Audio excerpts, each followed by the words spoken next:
नाज़रीन, अस्सलाम वालेकुम रहमतुल्लाहि व बरकातुहू। आज फिर से आप लोगों के लिए एक छोटी सी कहानी, एक छोटा सा किस्सा लेकर हाजिर हुआ हूँ।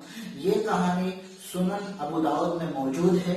इस कहानी को, इस हदीस को हजरत अल्बानी रहमहुल्लाह ने हसन सही करार दिया है।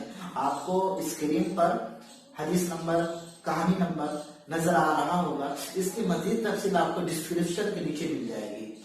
नाज़रीन, इससे पहले कि मैं कहानी सुनाऊं, मैं अपना तरीका बताता हूं। मेरा तरीका है, सबसे पहले मैं एक छोटी सी कहानी सुनाता हूं। सबसे पहले छोटी सी कहानी सुनाता हूं। कहानी सुनाने के बाद कहानी से हमें क्या क्या सीखने को मिलते हैं, 2-3 फायदा आप लोगों के सामने रखने की कोशिश करता हूं। चले इस नई कहानी को सुनते हैं। इस कहानी को हजरत अबू हुरैरा रज़ियल्लाहु ताला अन्हु बयान कर रहे हैं। कहते हैं कि नबी सल्लल्लाहु अलैहि वसल्लम के पास एक शख्स अपने पड़ोसी की शिकायत लेकर आता है। उसका पड़ोसी उसे बहुत तकलीफ देता था। उसका पड़ोसी उसे खूब अजियत देता था। वो अपने पड़ोसी की शिकायत नबी सल्लल्लाहु अलैहि वसल्लम के पास लाकर करता है। नबी सल्लल्लाहु अलैहि वसल्लम ने 2-3 मरतबा उसे सब्र करने की तालीम दी।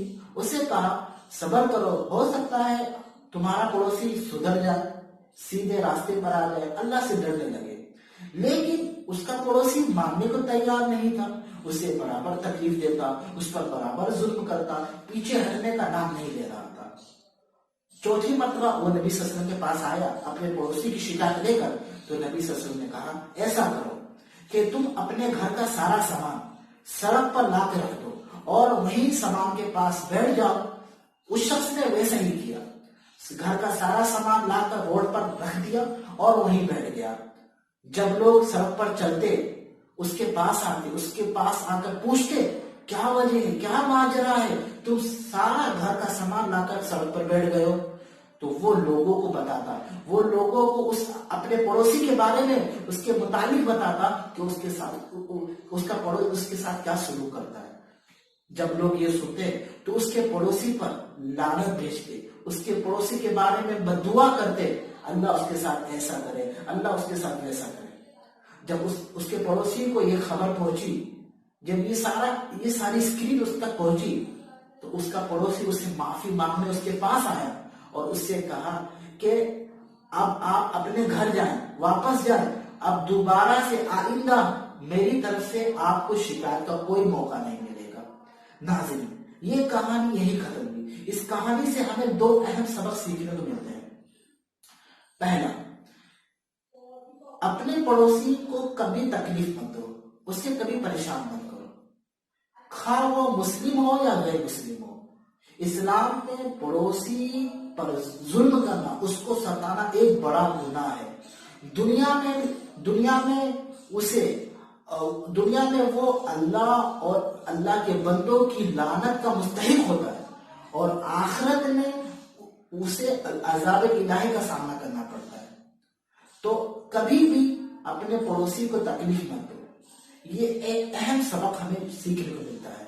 और दूसरा फायदा, इस्लाम में जुल्म करने की बिल्कुल इजाजत नहीं है, कतई इजाजत नहीं है। ऐसा इस्लाम, ऐसा मजहब जिसमें अपने पड़ोसी के साथ अच्छा सलूक करने का हुक्म है, क्या उस मजहब के मानने वाले, उसके साथ रहने वाले लोगों को, क्या उस इस्लाम का मानने वाला अपने आसपास रहने वालों लोगों को तकलीफ दे सकता है? बिल्कुल नहीं, क्योंकि उसे हुक्म मिला है कि वो अपने आसपास रहने वालों के साथ अच्छा सलूक करे, उन्हें तकलीफ ना दे।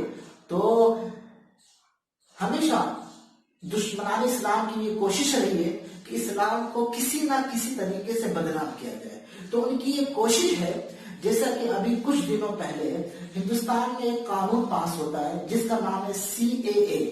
ये ऐसा कानून है जो कहता है कि जो पाकिस्तान, अफगानिस्तान, बांग्लादेश में जो मजलूम गैर मुस्लिम हैं, जिन्हें इस्लाम के मानने वाले लोग सताते हैं, वो हिंदुस्तान में आकर हिंदुस्तान की नेशनलिटी हासिल कर सकते हैं, हिंदुस्तान की नेशनलिटी ले सकते हैं।